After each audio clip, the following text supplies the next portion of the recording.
When we bought our first home, my husband's brother laughed. I deserve a house like this, not you. He turned to my husband and said, she wouldn't have this without you. I stayed quiet until I handed him the mortgage papers. Actually, the house is in my name only.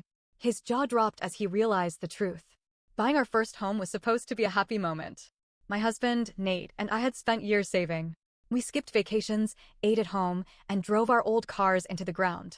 Every dollar counted because we had a goal to own a house before we turned 35. And we finally did it. A beautiful 3-bedroom house just outside of Austin, Texas. Nothing extravagant, but perfect for us. It had a big yard for our dog, a kitchen with space for us to cook together, and a cozy living room where we could binge our favorite shows. The day we moved in, we invited close family over to celebrate. His parents were happy for us. My parents were proud. And then there was Derek, Nate's older brother. Derek wasn't like us. He lived paycheck to paycheck, blowing his money on expensive shoes, watches, and bar tabs. He leased cars he couldn't afford and took out loans for vacations. Meanwhile, we were stuffing money into our savings account, living off homemade pasta, and wearing the same clothes for years. So, when Derek walked into our new home, his reaction was predictable. He looked around, scoffed, and muttered under his breath, I deserve a house like this, not you. I pretended not to hear him, but then he turned to Nate and smirked. She wouldn't have this without you, man. I didn't say anything. I just smiled and walked to the kitchen. I grabbed the mortgage folder from the counter, walked back, and handed it to him. Actually, the house is in my name only, I said, still smiling. Derek blinked. Then he frowned. He flipped through the papers like he thought he'd find some mistake. Wait, what? I bought this house, I said, enjoying the confusion on his face.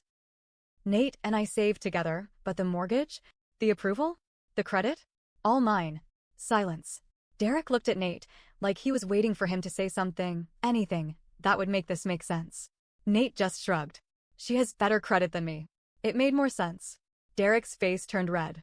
He looked like he wanted to argue, but what could he say? The proof was right there in his hands. Then came the anger. That's not fair, he snapped. Nate earns more than you. Why the hell would they approve you? I kept my voice calm. Because I actually manage my money. Derek was fuming. He tried to play it off with a fake laugh, but it came out forced. Man, that's crazy. A guy like me should have a house like this. Not, he trailed off, but I knew what he wanted to say. Not you. Not a woman. Not someone who never partied, never wasted money, never chased after expensive crap just to impress people. Nate sighed, rubbing his temples. Derek, it's not a competition. But Derek wasn't listening. He was too busy pacing around the living room, looking at the walls, the furniture, the space. Then he turned back to me, eyes narrowed. You got lucky. Oh, lucky. I had worked 2 jobs while finishing college. I had said no to every impulse purchase. I had spent years researching homeownership, investments, credit scores, and how to actually qualify for a mortgage. But sure, let's call it luck.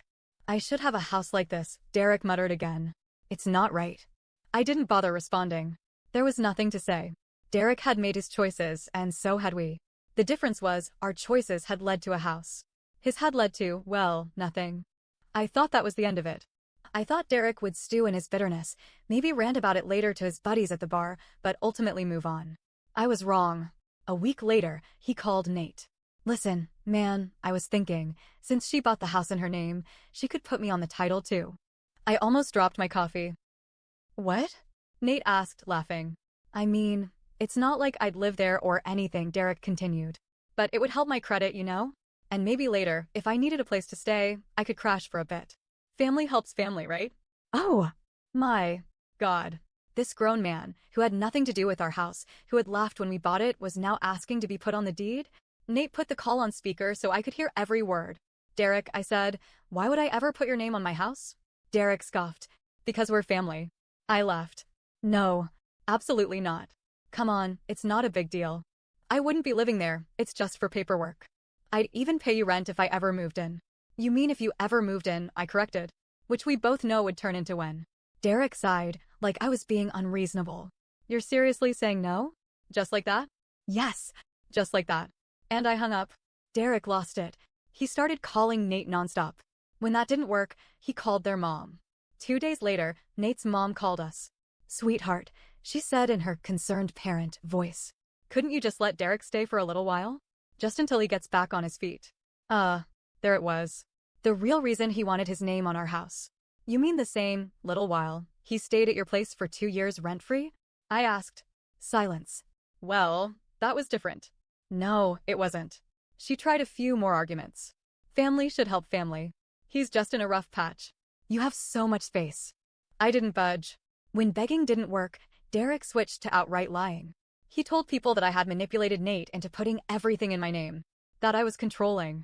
That I forced him to give up ownership. It didn't work. Our friends knew the truth. Nate shut down every rumor before it could spread. But Derek wasn't done. A few months later, Derek hit rock bottom. The debts caught up to him. The car he couldn't afford got repossessed. His landlord threatened eviction. And then, the final text. Hey, so, things are kinda rough. Can I crash at your place for a few weeks? I showed it to Nate. We both knew what a few weeks really meant. We crafted the perfect response. Hey, Derek. Sorry to hear that. We recommend looking at local rental assistance programs. Hope things get better soon. Derek didn't take the rejection well. He blew up our phones with messages. Some were guilt trips. I'd do it for you. No, he wouldn't. Some were pure rage. You're selfish. You think you're better than me just because you got lucky. When we didn't respond, he switched tactics. He started telling people that I had tricked Nate into putting the house in my name, that I was controlling the money, and that Nate was just too nice to stand up to me. The first time I heard it, I laughed. But then, a mutual friend asked Nate if he was okay. Dude, is she like, forcing you to do things? That pissed me off. I grabbed Nate's phone and called Derek. He picked up after one ring. So now I'm controlling? I said before he could speak. Derek sighed, already annoyed. Look, I just said what's obvious. You're the one who made him put everything in your name. Made him? I cut him off. Derek, do you even hear yourself? What power do you think I have? Mind control. I mean, it's just weird, okay? Most guys handle the money, not their wives. And there it was. I let out a slow breath. You're mad that I have something you don't.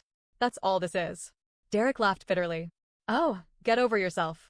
You act like you're some financial genius. You just got lucky Nate makes good money. I smiled. And yet, here you are. Broke. Homeless. Begging me for a place to stay. Silence. Then he hung up. But he wasn't done. A week later, Nate and I were out grocery shopping. When we got back, something felt off. The front door was locked, but the back door? Unlocked. Nate walked inside first. Then he froze. What the hell? Derek was in our living room. Feet up on our coffee table. A beer from our fridge in his hand. The audacity of this man was unreal. Oh hey, he said casually. I was gonna text you. Hope you don't mind, I let myself in. I was stunned. Let yourself in? I echoed. With what? We changed the locks when we moved in. Derek grinned. Mom still had a copy of Nate's old key. She gave it to me. I felt my blood pressure skyrocket. Get out. Derek laughed. Relax. I was just checking out the place. I figured you guys wouldn't mind me crashing here for a few days. Nate stepped forward, his voice deadly calm. Derek, you have exactly 1 minute to get out before I call the cops. Derek scoffed. Come on, man. You wouldn't call the cops on your own brother. I pulled out my phone. Try me. For the first time, Derek hesitated. He looked at Nate, waiting for him to do something, say something. But Nate just folded his arms. She said get out. Derek scowled. You're a goddamn idiot, Nate. She's turning you against your own family. Then, he grabbed his beer, chugged the rest of it, and stormed out. I locked the door behind him. That should have been the end of it. It wasn't. 3 days later, I got a notification from my bank. A credit card I didn't recognize. A charge for $1,200. My stomach dropped. I knew exactly who it was. I called the bank immediately. Ma'am, this card was opened under your name 2 days ago. The charges were made online. Derek. It had to be Derek. But how? Then I remembered. He had gone through my mortgage papers. My personal information had been on them. I clenched my fists. I didn't open that card. That's fraud. The bank rep paused. Would you like to report it to the authorities? I took a deep breath. Yes. Derek had crossed a line he couldn't come back from. And this time, he was going to pay for it. I didn't tell Nate right away. I wanted all the details first. The fraud department moved quickly, freezing the account before any more charges could be made. Then they confirmed what I already knew. The address on the new credit card? Derek's. The IP address used to sign up? Also Derek's. I was fuming. But the real cherry on top? He had used the card to buy a down payment on a luxury watch. Not rent. Not food. A damn watch. That's when I told Nate.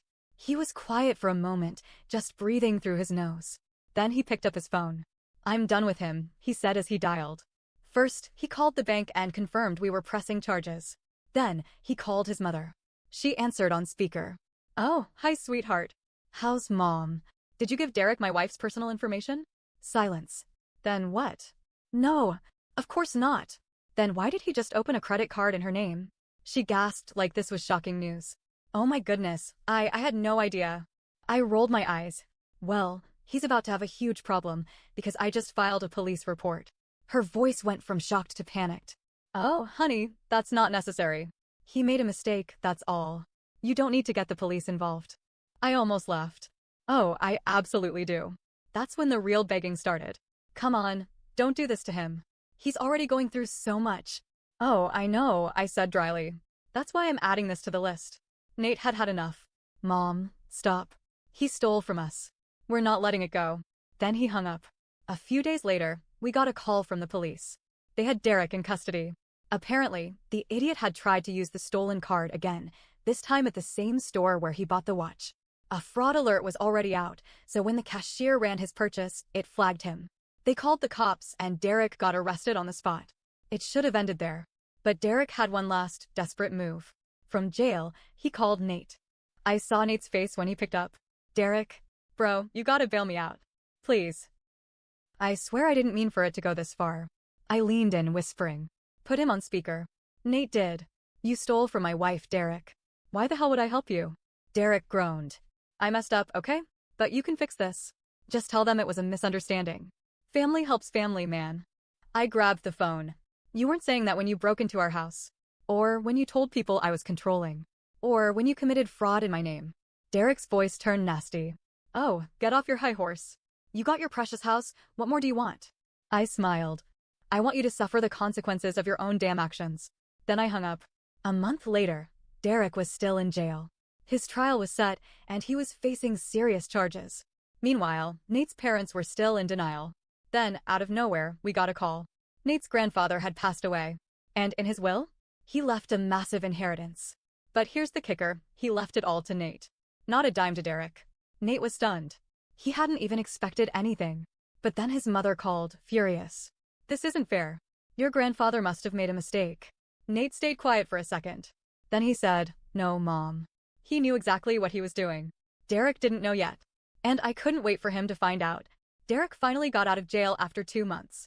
Their parents bailed him out, but not before he lost his job, his apartment, and judging by his attitude, whatever shred of dignity he had left. He didn't contact us immediately, but we knew it was only a matter of time. And sure enough, the moment he found out about the inheritance, he showed up. Uninvited. It was a Sunday afternoon.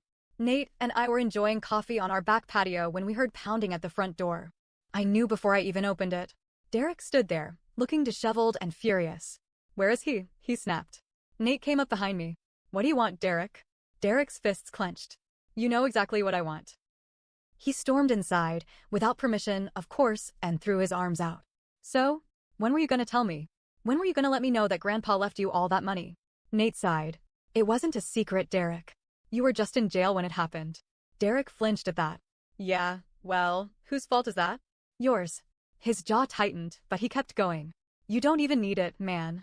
You have a house, you have money, you have her controlling everything. He threw a glare my way. I smiled sweetly. Still mad my name is the only one on the deed? He ignored me. You know this isn't right. Grandpa wouldn't have wanted this. He must have been confused or something. You should split it with me, Nate laughed. Actually laughed. You really think Grandpa was confused? Derek, he was the smartest person in our family. If he left me everything, it's because he wanted to. Derek's face turned red. That's not fair. I was his grandson too. I should get something. I crossed my arms. Why? So you can blow it on another watch? Another car you can't afford? Another vacation while you're drowning in debt? Derek's eyes flashed. Stay out of this. Nate stepped forward. No, she's my wife. And you need to hear this, you don't deserve anything. Derek's whole body stiffened. Excuse me? Grandpa saw how you lived.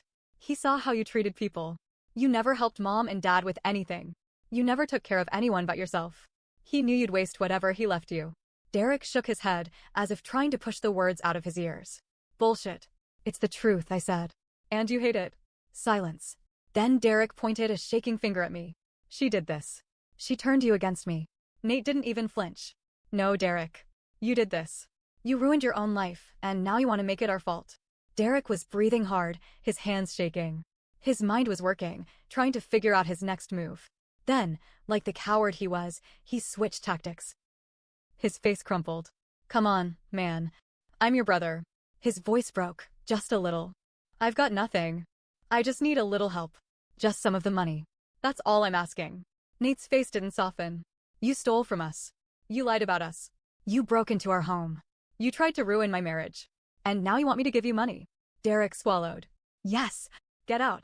Derek's lip curled. You're making a mistake. Nate tilted his head. No. You made mistakes. I'm just finally done cleaning them up. I opened the front door. Goodbye, Derek. For a second, he didn't move. He was still hoping for a miracle. Then, without another word, he turned and walked out. We shut the door.